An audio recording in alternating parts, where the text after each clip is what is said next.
Una pregunta para todos ustedes, bueno, para todos nosotros. Y la pregunta es muy sencilla, pero creo que a la vez es una pregunta muy profunda. Y la pregunta es la siguiente: ¿qué principios sigue usted cuando usted toma decisiones? Voy a decirlo una vez más. ¿Qué principios sigues tú cuando tomas alguna decisión? Todos nosotros en nuestra vida diaria, bueno, enfrentamos decisiones. Algunas son decisiones, diríamos nosotros, triviales, sin importancia. ¿Qué vamos a comer? ¿Pollo o res? ¿Puerco o pescado? ¿Qué vamos a beber? ¿Coca o Pepsi? ¿Agua fresca o refresco embotellado? ¿Qué vamos a hacer esta noche? ¿Qué vamos a ver? ¿Qué serie vamos a ver? ¿Y en qué plataforma? Bueno, decisiones que todos los días tomamos. Y como dije, pueden ser decisiones aparentemente intrascendentes, decisiones triviales que pues no le pensaríamos nosotros que tienen mayor peso o mayor consecuencia. Pero por supuesto también hacemos otra clase de decisiones, tomamos otras decisiones con respecto a qué vamos a estudiar, dónde vamos a trabajar, con quién vamos a casarnos, dónde vamos a vivir. Tomamos decisiones que son de una mayor importancia. Bueno, cualquiera que sea la decisión que usted toma, ¿qué principios usa para tomar la decisión? Por ejemplo, cuando usted tiene un momento para el descanso, para el esparcimiento, y decide usted ver una serie o una película, ¿qué guía esa decisión? Cuando usted va al cine a ver una película, por ejemplo, ¿qué es lo que usted, con base en qué toma usted la decisión con respecto a la película que usted va a ver? Cuando usted decide o está decidiendo qué ponerse, qué vestir, ¿qué guía su decisión? Cuando está decidiendo qué comprar, ¿qué guía su decisión? O sea, todo eso es muy importante, aunque nosotros podamos pensar que no lo es. Así que, quizá de manera consciente o de manera inconsciente, todos nosotros somos guiados por algo. Algo es lo que constituye la base de nuestras decisiones. Como dije, para unos esto es algo más consciente, para otros la vida parece ser pues simplemente una inercia constante. Algunos parecieran vivir en piloto automático, ¿no? O sea, haciendo las cosas quizás sin pensar mucho en lo que están haciendo.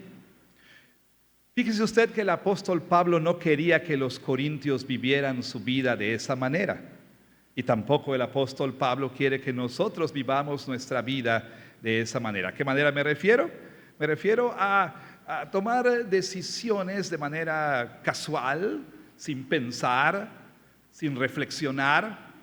El apóstol Pablo, por el contrario, quiere que nuestra vida sea guiada por principios. Y por supuesto, principios de la palabra de nuestro Señor.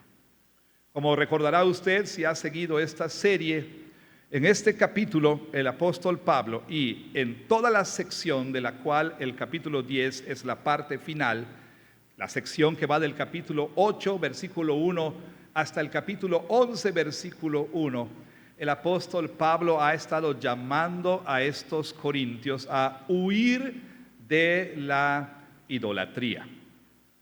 Algunos de ellos estaban pensando que el comer comida sacrificada a los ídolos era un asunto realmente que no tenía importancia alguna. Sin embargo, otros en la iglesia no lo consideraban así. Por lo tanto, el apóstol Pablo llamó a estos corintios a pensar seriamente con respecto a la manera en que estaban viviendo. El apóstol Pablo en toda esta sección les ha mostrado la seriedad de la idolatría y los ha llamado entonces a huir de ella. Es importante tener en mente qué es lo que sucedió, qué es lo que estaba sucediendo.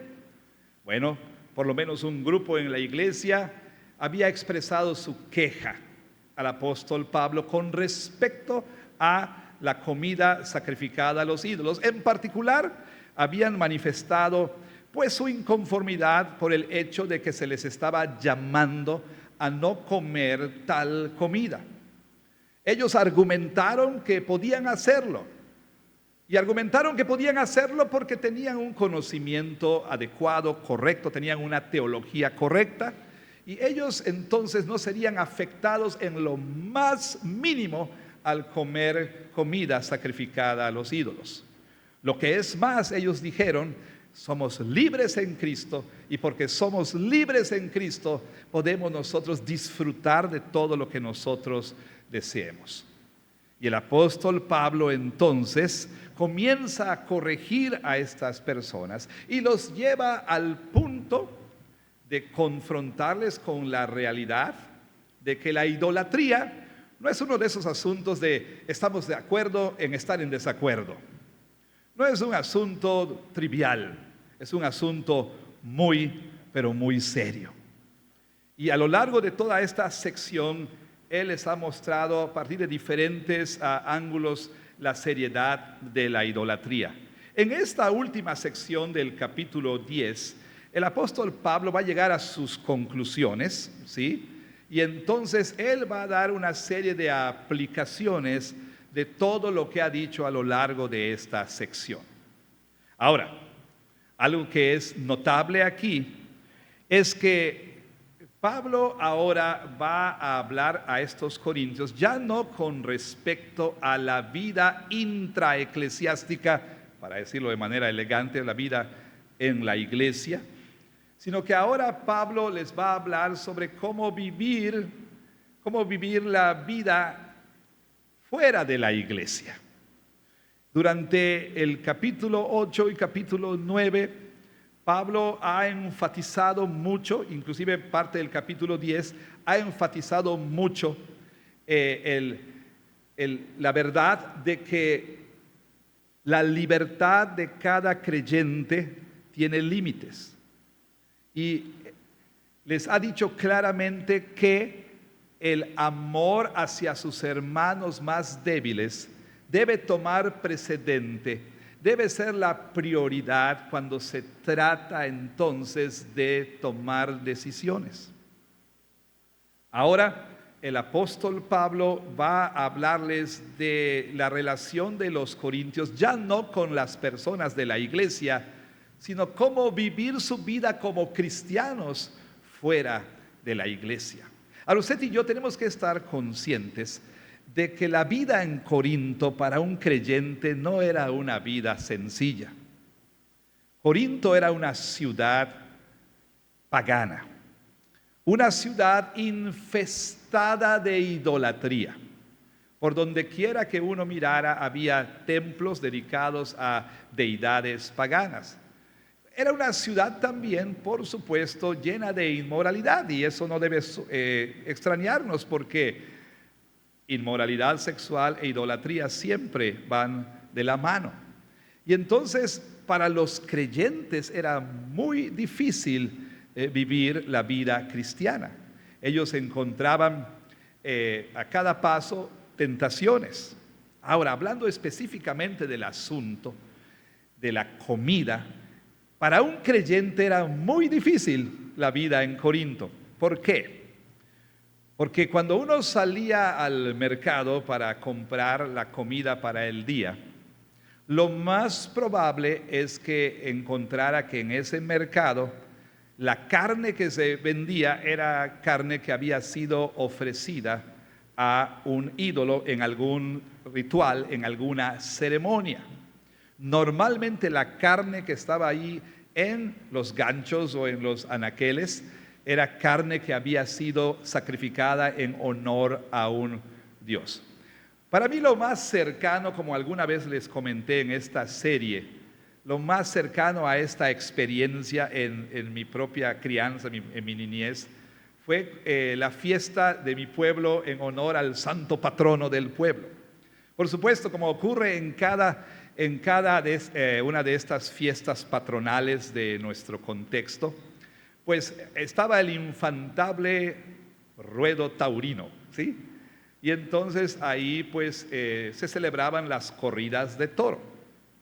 Y como les comentaba alguna vez a los que ya han oído esto, pues los toros ahí se mataban y ahí afuerita del ruedo se vendía la carne para el chocolomo, ¿sí?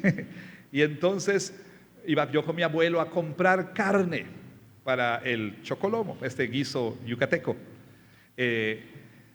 Yo recuerdo que muy al principio mi mamá decía que no debíamos comer chocolomo, no solo porque cuando se enfría es muy desagradable, sino por el hecho de que pues había sido el toro toreado, valga la redundancia, a un ruedo en honor al santo patrono del pueblo. Entonces decía que no deberíamos comer de esa carne. Eso es lo más cercano que yo he vivido en cuanto a lo que vivían los corintios. Pero para los corintios ir al Walmart era comprar comida que había sido dedicada a Apolo o a Atena o a Zeus o a Poseidón, este que tenemos aquí en la playa, ¿verdad?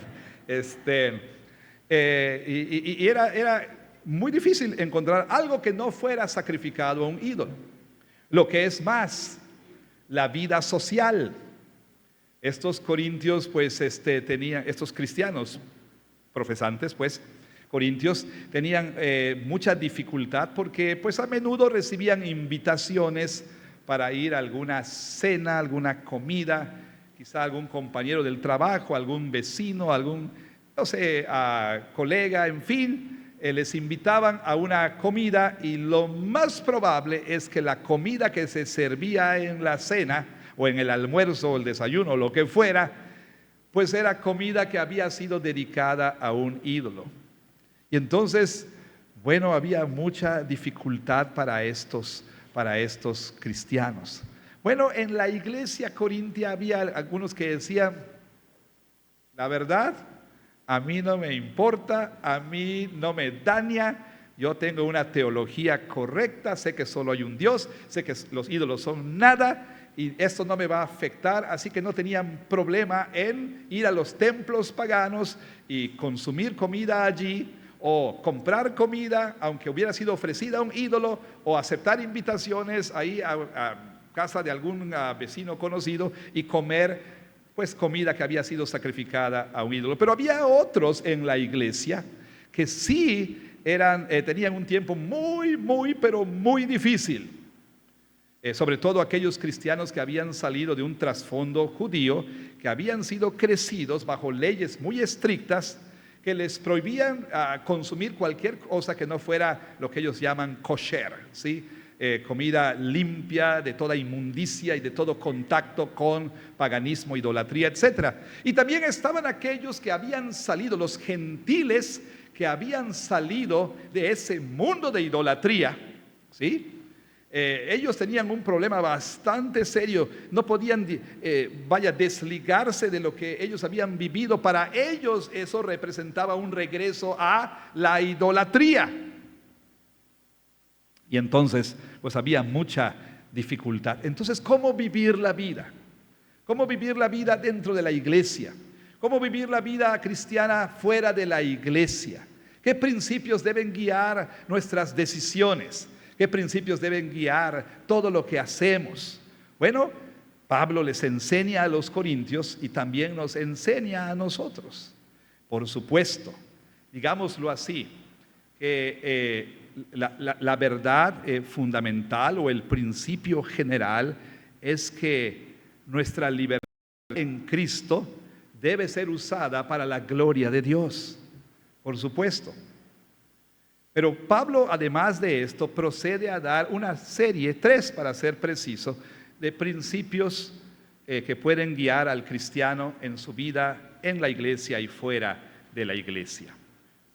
Bueno, antes de llegar a esos principios, veamos cómo Pablo entonces concluye su enseñanza y cómo aborda el asunto. Note por favor conmigo en su Biblia que en el versículo 23, Pablo una vez más cita este eslogan, este lema, esta frase, esta especie de mantra que guiaba a los corintios, o aparte de ellos, ahí en la iglesia. Todo me es lícito. Si usted tiene una versión Reina Valera 1960, encontrará usted que todo me es lícito no se encuentra entre comillas. Otras versiones sí incluyen comillas para resaltar el hecho que ya hemos mencionado anteriormente cuando abordamos el capítulo 6, de que no es Pablo quien está diciendo todo me es lícito. No, Pablo está citando algo que algunos en la iglesia decían para justificar cualquier práctica. Ellos decían, todo se me permite, todo es lícito, soy libre en Cristo. Y la verdad es que, bueno, hay algo de verdad aquí, es cierto. Sin embargo, Pablo dice, de acuerdo, todo te es lícito, pero note por favor qué es lo que dice después. Pero no todo conviene. Ese sí es Pablo. O sea, si usted tiene una Reina Valera, y agarre su plumita y póngale ahí unas comillas en todo me es lícito. ¿De acuerdo? Dirá usted, pero pastor, la Biblia dice que no debo añadir ni debo quitar porque las plagas postreras caerán sobre mí. Aunque sabemos que la Reina Valera es la Biblia que Dios inspiró, aquí le faltan estas comillas. Bueno, bueno. Luego dice otra vez Pablo, todo me es lícito. ¿Es Pablo? No. Pablo está citando a estos que estaban diciendo todo me es lícito. ¿Y qué añade Pablo? Añade, pero no todo edifica. Pero no todo edifica. Y aquí entonces, a continuación, Pablo va a articular lo que ha venido diciendo a lo largo de toda esta sección. Ninguno busque su propio bien, sino del otro. Y esto, por supuesto, tiene que ver con la vida en la iglesia y también la vida fuera de la iglesia. Y entonces Pablo procede a darles estas enseñanzas prácticas. Dice, a ver, vean conmigo.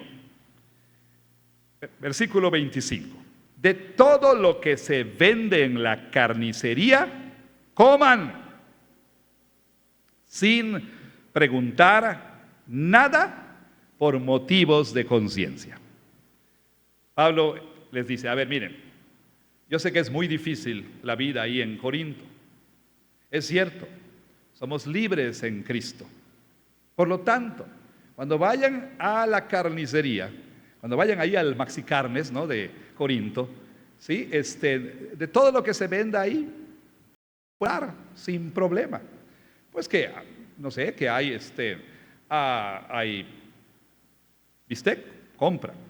Hay cohete, bola, ¿no? Hay lomo, compren, ¿sí? Hay arrachera, compren. Está el diezmillo, compren, sin problema. Nada más les digo una cosa, no pregunten nada. O sea, como cristiano no tienes ninguna obligación de averiguar cuál es el origen de esa carne, o si esa carne había sido usada en algún ritual pagano. Como cristiano, les dice Pablo a los corintios, no estás bajo ninguna obligación de averiguar estas cosas. Tú simplemente pide 1 kilo de tal cosa, medio kilo de tal cosa, paga y listo, ve a tu casa. No preguntes absolutamente nada. Y usted dirá, bueno, pero ¿y qué tal si esa carne fue sacrificada a un ídolo? ¿No sería mejor preguntar? Pablo dice, no. ¿Y en qué basa su respuesta el apóstol Pablo? ¿En sabiduría convencional, en su experiencia, en su conocimiento? No, en las Escrituras. Él cita el Salmo 24. que nosotros leímos, que por cierto era un salmo usado en la oración de acción de gracias antes de la comida. Noten que dice aquí, versículo 25, de todo lo que se vende en la carnicería, coman sin preguntar nada por motivos de conciencia. ¿Por qué? Porque del Señor es la tierra y su plenitud.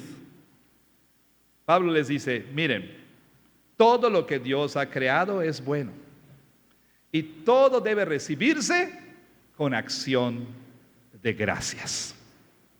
En el Salmo 24, el autor nos dice, David nos dice, que todo lo que hay en este mundo es del Señor, incluyendo la rachera que está ahí, ¿no? Incluyendo, por supuesto, el diezmillo que está ahí.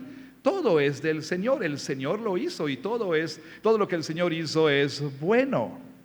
Ahora, en el Salmo 24 es interesante que el salmista hace alusión, mejor dicho, menciona dos cosas que tienen que ver con lo que el apóstol Pablo ha venido diciendo aquí.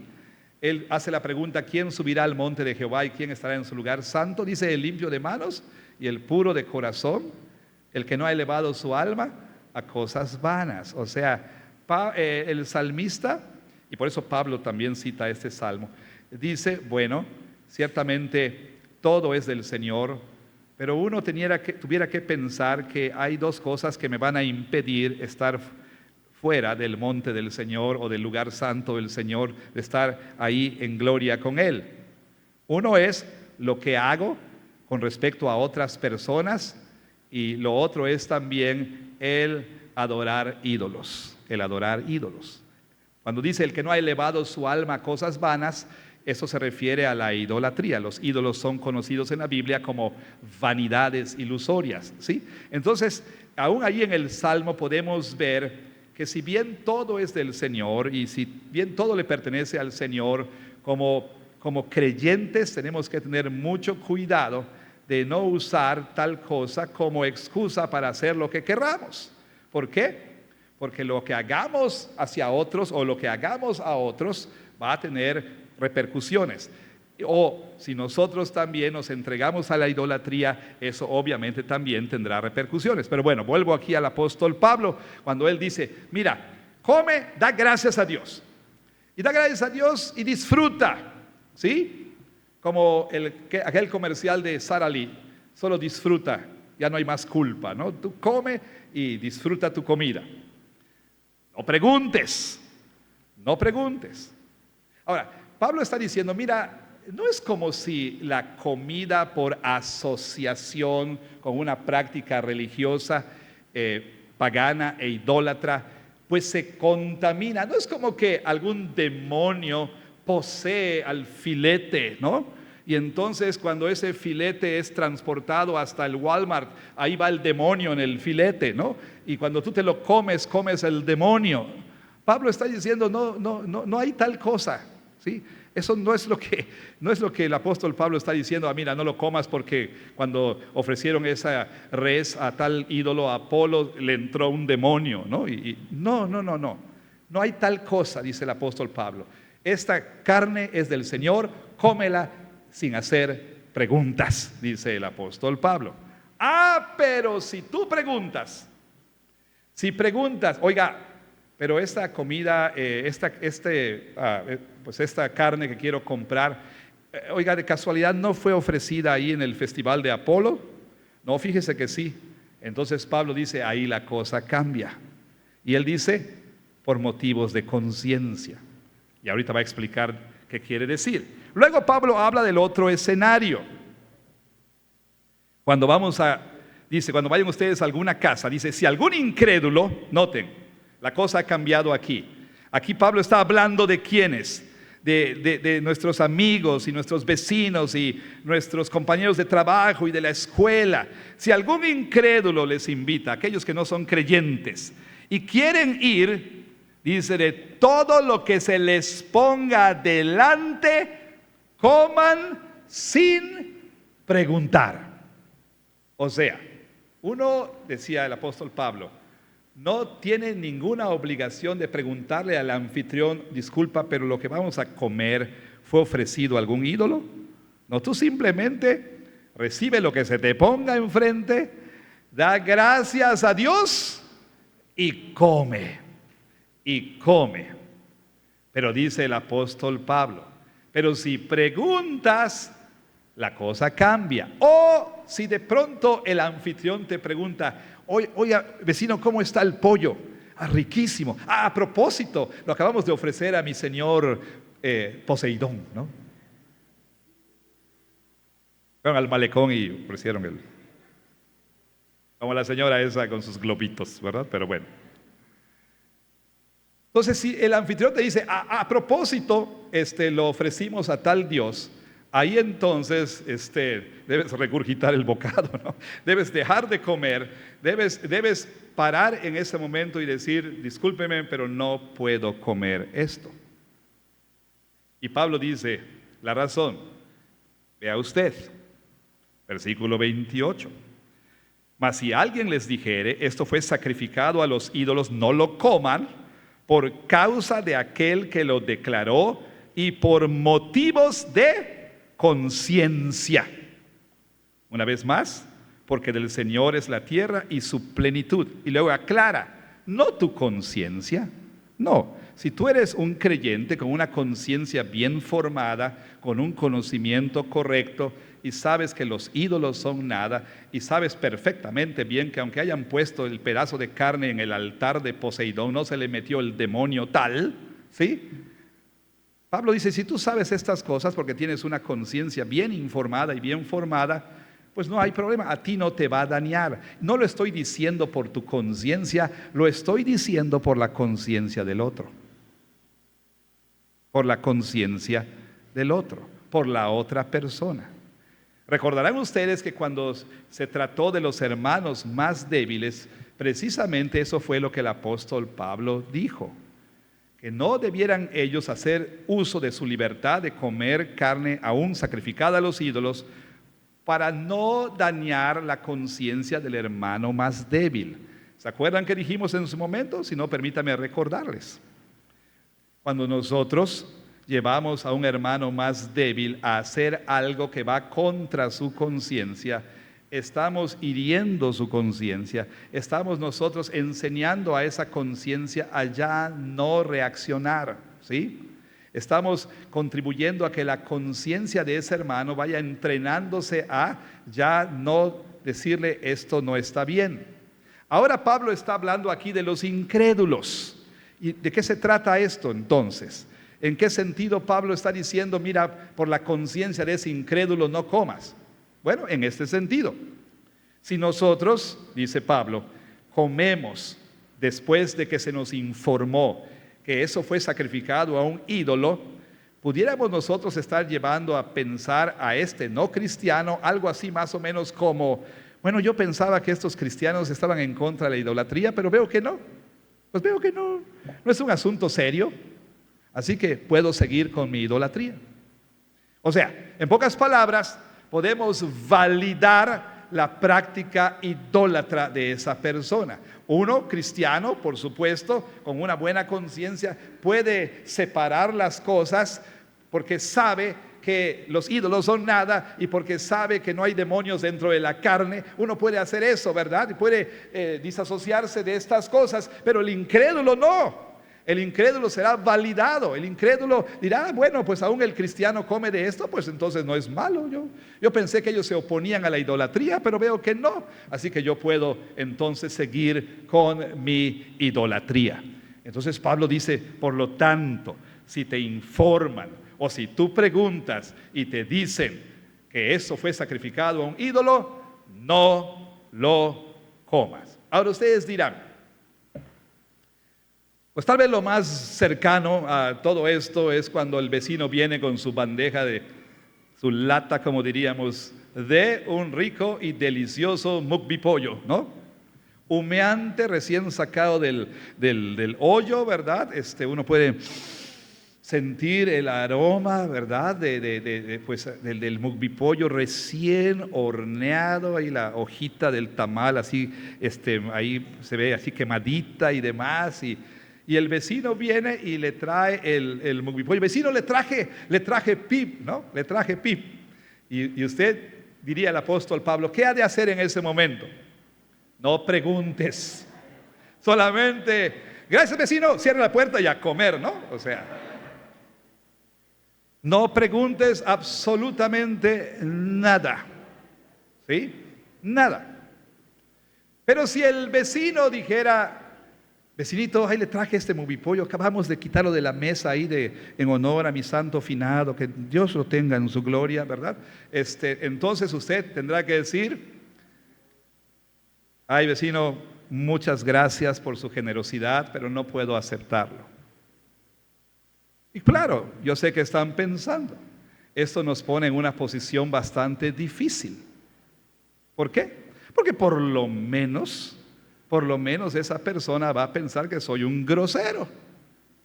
Por lo menos. Y por decirlo más, pues va a pensar que soy un fanático, ¿sí? Un sectario, una persona de mente muy cerrada, arrogante, etcétera. Quizá también otro ejemplo que ya hemos mencionado, vale la pena retomarlo, es algo que todos vamos a enfrentar en algún momento en el lugar de trabajo, en la escuela, etcétera. Y es el asunto que en un momento dado decíamos, ¿verdad? El asunto de en tal mes del año, pues tenemos que vestir ciertos colores, ¿no? En tal mes del año tenemos que tener nuestra banderita de arco iris. Y el jefe dice, el lunes todos vienen, todos van a venir con este pin que les vamos a dar, que dice el amor triunfa y con una bandera arcoíris. Y usted puede decir, bueno, el arcoíris, ¿quién lo hizo? Dios lo hizo, ¿no es verdad? Por supuesto. Y además lo hizo ¿para qué? Como señal del pacto, diciendo que Él nunca más destruiría la tierra por medio de un diluvio. Bueno, pues yo en mi corazón puedo es el arco iris, ¿verdad? Y que pues yo voy a pensar en Noé, en el arca, etcétera. No hay problema, me lo pongo. A mí no me afecta. Llevar los colores del arco iris no me va a afectar en lo absoluto. Bueno, el apóstol Pablo dice, no es asunto de tu conciencia, es asunto de la conciencia del otro. El portar los colores del arco iris obviamente va a hacer que usted valide el movimiento, que usted tácitamente dé su aprobación a tal cosa. Usted dirá, en mi corazón, no señor, yo no apruebo eso. Yo estoy pensando en Noé, un arca construyó Richie, ¿no? Yo no, nada más. Allá ellos, si ellos quieren pensar lo que quieran pensar, allá ellos. Yo, Señor, sabes que no. No, el apóstol Pablo dice, absolutamente no. ¿Qué va a causar? ¿Qué pudiera ocasionar? Desde una reprimenda, un acta administrativa o que pierdas el trabajo. Pero Pablo dice, por la conciencia del otro, no debes hacer tal cosa. Y así pudiéramos nosotros citar varios ejemplos. Y Pablo entonces lo que hace es terminar de manera práctica dando unos principios que deben guiar la vida del cristiano con respecto a su conducta dentro de la iglesia y fuera de la iglesia, con respecto a las decisiones que hacemos todos los días dentro y fuera de la iglesia. ¿Cuáles son los principios que deben guiar a un cristiano? Principio número 1, el principio doxológico. El principio doxológico. ¿Qué dice el apóstol Pablo? Después de haber dicho, bueno, la verdad no se me debería juzgar por ejercer mi libertad. Nadie debería denunciar que yo estoy haciendo algo malo cuando hago uso de mi libertad. Sin embargo, estos son los principios que van a guiar la toma de decisiones en mi vida diaria. Primer principio, el principio doxológico. Dice así, versículo 31. Noten ustedes la conexión. Si pues, ese pues es importante, ¿sí? Si pues comen o beben o hacen otra cosa, háganlo todo para la gloria de Dios. Háganlo todo para la gloria de Dios. Noten la conexión. Si pues comes o bebes. ¿Qué ha dicho anteriormente el apóstol Pablo? Te invitan a una casa, de todo lo que pongan ahí come, de todo lo que sirvan bebe. Pero Pablo dice, si pues comes o bebes, hazlo todo para la gloria de Dios.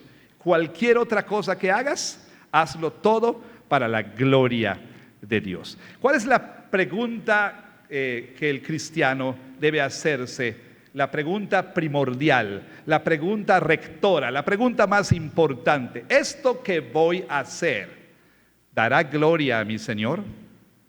¿Esto que voy a comer dará gloria a mi Señor? ¿Esto que me voy a poner, que voy a vestir, dará gloria a mi Señor? ¿Esto que voy yo a jugar dará gloria a mi Señor? Esa es la pregunta número uno que todo cristiano debe hacer antes de hacer cualquier cosa. ¿Y qué es entonces hacerlo todo para la gloria de Dios? ¿Qué significa comer y beber para la gloria de Dios? ¿Qué significa hacer cualquier otra cosa para la gloria de Dios? Bueno, significa sencillamente conducirnos de acuerdo a lo que Dios nos ha revelado en su palabra. Hablar, ¿sí? Como Dios quiere que hablemos. Vestirnos como Dios quiere que nos vistamos. Entretenernos como Dios quiere que nos entretengamos. Pero usted dirá, pastor, yo no he buscado la concordancia y no encuentro Claro Video ahí, no encuentro que Dios apruebe HBO Max o algo así. ¿Cómo voy a entretener como Dios quiere que yo me entretenga? Bueno, cualquier cosa que yo vea, sí, que contravenga lo que Dios dice en su palabra, aquello que yo disfrute y me haga reír y tome yo placer en ello, que vaya en contra de lo que Dios dice, cualquier cosa, ¿sí? Que vaya en contra de lo que Dios dice, es algo que por supuesto no puede hacerse para la gloria de Dios. Un hombre no puede ir a la playa para satisfacer su lujuria y decir, Señor, admiro tu belleza para tu gloria. No, por supuesto que no. Una persona no puede ver un programa de televisión que le haga pecar diciendo, esto es para tu gloria, Señor, en lo absoluto. Una señorita no puede vestirse de tal manera que atraiga miradas que no debe atraer hacia su cuerpo, diciendo, esto es para la gloria de Dios. De ninguna manera puede ser. O sea, uno no puede decir, Señor, este es mi cuarto plato para tu gloria. No, por supuesto, o sea, no podemos nosotros hacer algo que vaya en contra de lo que Dios dice. Así que lo primero que debes preguntar, lo primero que usted debe preguntar antes de hacer lo que vaya a hacer dentro y fuera de la iglesia es, ¿mi Señor recibirá gloria y honra a través de esto, sí o no? Número 2, el principio relacional. El principio relacional, o podemos llamarle principio de edificación. Note que dice el apóstol Pablo, no sean, versículo 32, tropiezo ni a judíos ni a gentiles, ni a la iglesia de Dios, como también yo en todas las cosas agrado a todos, no procurando mi propio beneficio, sino el de muchos. El principio de edificación. Primer principio, la gloria de Dios, principio doxológico. Segundo principio, lo que voy a hacer, lo que voy a vestir, lo que voy a comer, va a edificar a otros o va a hacer tropezar a otros. A lo mejor dices, realmente a mí no me afecta. Con toda honestidad puedo decir, no me causa ningún problema. Pero ¿qué del que está sentado a mi lado? Para los padres, a lo mejor los padres tienen la madurez para ver ciertas cosas, pero ¿qué de sus hijos que están ahí sentados junto a ellos? O sea, uno puede argumentar que para mí no representa en lo absoluto nada malo el comer esto, el beber esto, el jugar esto, el bailar esto, o sea, no, para mí no es problema, no me lleva a pecar. Pero ¿qué de los otros? ¿Qué de aquellos que en la iglesia tienen conciencia más débil? ¿O qué de aquellos afuera que van a ser llevados a pensar, bueno, yo pensaba que esto estaba mal, que los cristianos no hacían tal cosa, pero veo que sí? Bueno, entonces, dice Pablo, no sean tropiezo a nadie, ni a los gentiles, ni a los judíos, ni a la iglesia, dice el apóstol Pablo. Y esto es lo que yo hago, dice. Yo no busco, dice, nótelo por favor. Yo no procuro mi propio beneficio. Yo no procuro mi propio beneficio, sino el de muchos. Lo hemos dicho una y otra vez a lo largo de esta serie. Cuando uno dice, a mí lo único que me importa es lo que yo quiero, a mí lo único que me importa es lo que yo disfruto, a mí lo único que me importa es mi libertad en Cristo, no me importan los demás, ahí tenemos un serio, pero muy serio problema. Y el tercer principio es el principio misiológico. El principio misiológico. Dice el apóstol Pablo, yo no procuro, versículo 33, mi propio beneficio, sino el de muchos. ¿Para qué? Para que sean salvos. Para que sean salvos. Anteriormente el apóstol Pablo había dicho, yo estoy dispuesto a no comer carne por causa de la conciencia de mis hermanos más débiles, porque yo no quiero arrastrarlos a herir su conciencia. Yo no quiero hacerles tropezar, no quiero motivarlos a regresar a esa vida de donde salieron. Imagínese usted por un momento que hubiera una persona en nuestra iglesia recién convertido, ¿ok? Él viene de un mundo de antros, parrandas, borracheras, etcétera. Una vida destrampada. O sea, o como dijera el profeta, viene de vivir la vida loca, ¿no? Bueno, se convierte al Señor y él no quiere nada con esa vida. ¿Qué de sabio tendría que yo como cristiano lo tomara y lo llevara, digamos, a un bar donde yo puedo tal vez beber una o dos copas sin problema y sin atribular mi conciencia y demás? Pero ¿qué de sabio tiene llevar a esa persona conmigo? ¿Sí? Que está saliendo de ese mundo, que está luchando todavía con dejar su vida pasada. Pablo ha dicho, yo no quiero hacer tropezar a los hermanos más débiles. Yo no quiero perder a ninguno en la iglesia. Ellos son más importantes que mis propios gustos, son más importantes que mis derechos, son más importantes que mi propia libertad. Bueno, eso ha dicho Pablo con respecto a fuera. Ahora Pablo dice, yo no quiero hacer nada que ponga un obstáculo al evangelio. Para mí, el propósito más grande en mi vida es ganar al mayor número de personas para Cristo. Y entonces, si eso significa que tengo que dejar cosas que me agradan a mí o que yo disfruto, con tal de no poner tropiezo, con tal de no poner obstáculos al evangelio, así sea, dice el apóstol Pablo. Y este era otro de los principios que guiaban las decisiones de Pablo. Pablo siempre se preguntaba, ¿es esto para la gloria de Dios? 2, ¿va a edificar a mis hermanos o los va a derribar? ¿Los va a hacer tropezar? 3, ¿va esto a contribuir a que el evangelio avance? Estos eran los principios que guiaban las decisiones de Pablo. ¿Cuáles son los principios que usted usa? Cuando usted compra, cuando usted come, cuando usted bebe, cuando usted ve la televisión, cuando usa las redes sociales, cuando usted hace deporte, cuando usted haga lo que haga. ¿Cuáles son los principios? ¿Qué es lo que se pregunta? ¿Qué es lo que viene a su mente? Pondera usted estas preguntas antes de cualquier decisión. ¿Es esto para la gloria de Dios? ¿Va a edificar a mis hermanos? ¿Sí? ¿Va a contribuir a que esto va a contribuir a que el evangelio avance? Piensen, por ejemplo, ustedes señoritas cuando vienen a la iglesia, cuando deciden qué vestir. Bueno, da gloria a Dios la manera en que me visto. 2, ¿va a edificar a mis hermanos o los va a hacer tropezar? ¿Sí? Sobre todo a los varones aquí en la iglesia. Ahí afuera, ¿va a contribuir al avance del evangelio? Y tal vez digan, pues tal vez sí, porque muchos muchachos querrán venir a la iglesia, ¿no? Pero eso podemos preguntarlo en cuanto a otras cosas también, en otros ámbitos de la vida. Y Pablo concluye entonces, bueno, sean imitadores de mí, así como yo de Cristo.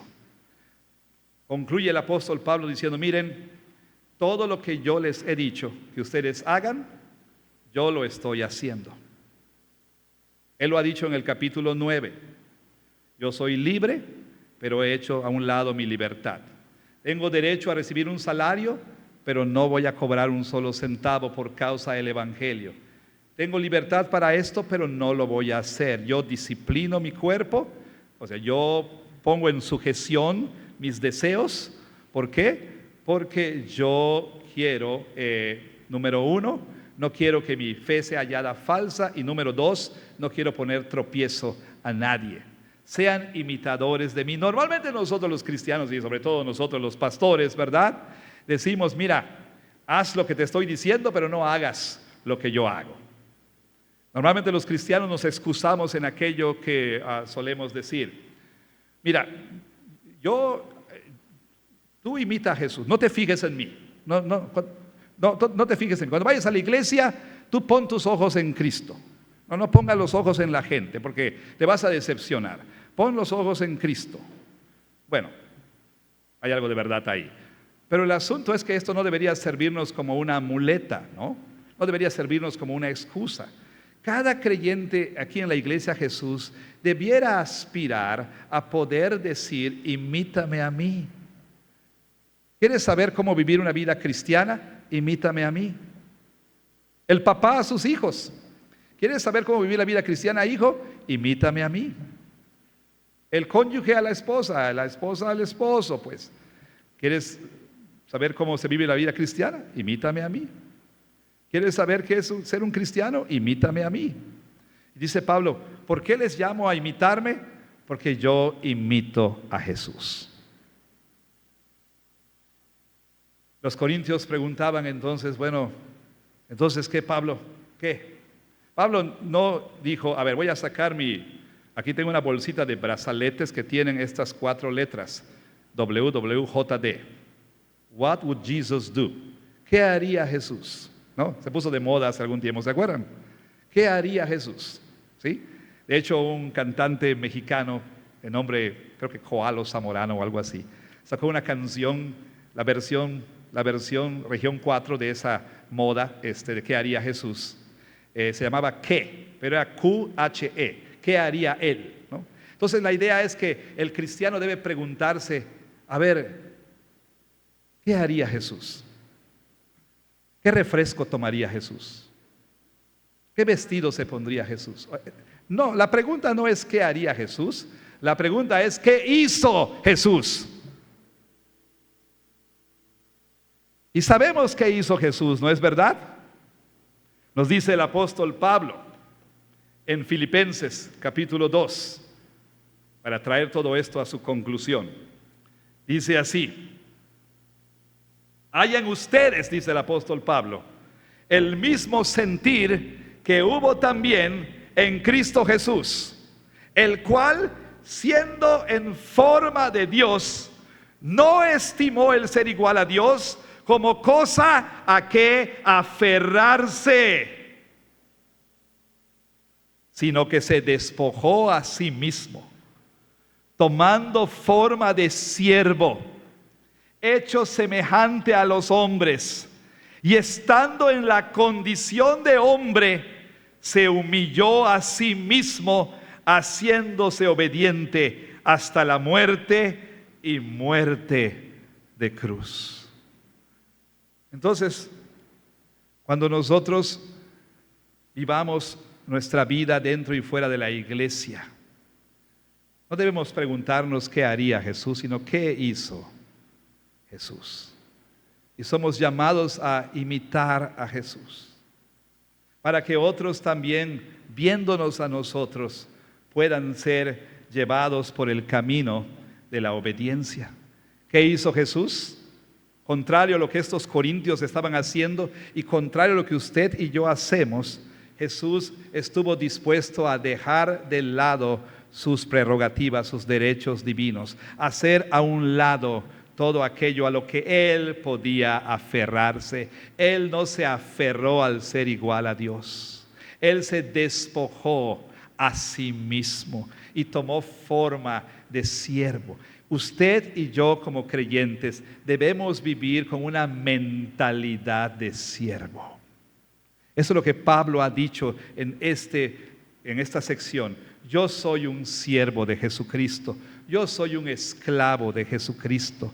Por lo tanto, mis deseos, por lo tanto, mis derechos toman un segundo lugar.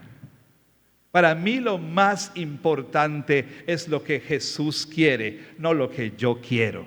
Para mí lo más importante es lo que va a dar gloria a Jesús. Para mí lo más importante es aquello que va a edificar la iglesia del Señor. Para mí lo más importante es aquello que va a contribuir a que el mayor número de personas sean salvas. Mis derechos, mis deleites toman un segundo lugar. Mi libertad en Cristo, esa por supuesto, toma un segundo lugar. Para mí lo más importante es lo que Jesús quiere. Así entonces, usted y yo somos llamados a tomar esta actitud de siervo dentro de la iglesia y fuera de la iglesia. ¿Cómo voy a vivir aquí en la iglesia? Como un siervo. Como un siervo. ¿Cómo voy a vivir fuera de la iglesia? Como un siervo. ¿Qué significa vivir como un siervo dentro de la iglesia? Que usted va a tomar la firme resolución de no hacer nada que ponga tropiezo a sus hermanos y por el contrario, que hará todo lo posible para edificarlos, para edificar la iglesia. ¿Qué significa vivir con actitud de siervo ahí afuera? Bueno, significa que usted va a renunciar a cualquier cosa que impida el avance del evangelio. Ahora usted dirá, pero pastor, esto es muy difícil. Y lo es. Es que no puedo. Bueno, déjeme decirle las buenas noticias. Las buenas noticias es que si usted es creyente, está en unión con Cristo. Si usted es creyente, está en una unión real con Cristo Jesús. Y como el apóstol Pablo, usted puede decir esto. Gálatas 2:20.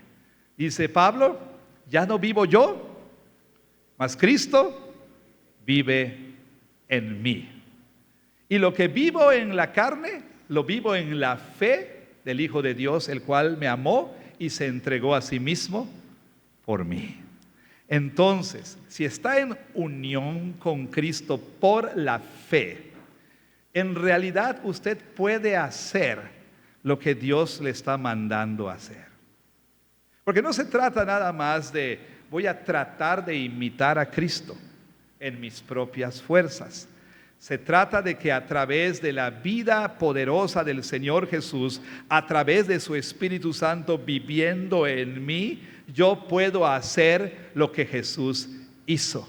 ¿Y qué es lo que hizo Jesús? Estar dispuesto a dejar todo, estar dispuesto a no aferrarse a nada con tal de servir a su Padre y con tal de dar su vida en rescate por muchos. Jesús lo dijo así: yo no vine para ser servido, yo vine para servir. Así que Pablo dice, hermanos, imítenme a mí como yo imito a Cristo. Vivan sus vidas de acuerdo a estos principios: el principio doxológico, el principio relacional y el principio misiológico. Que Dios bendiga su palabra. Amén.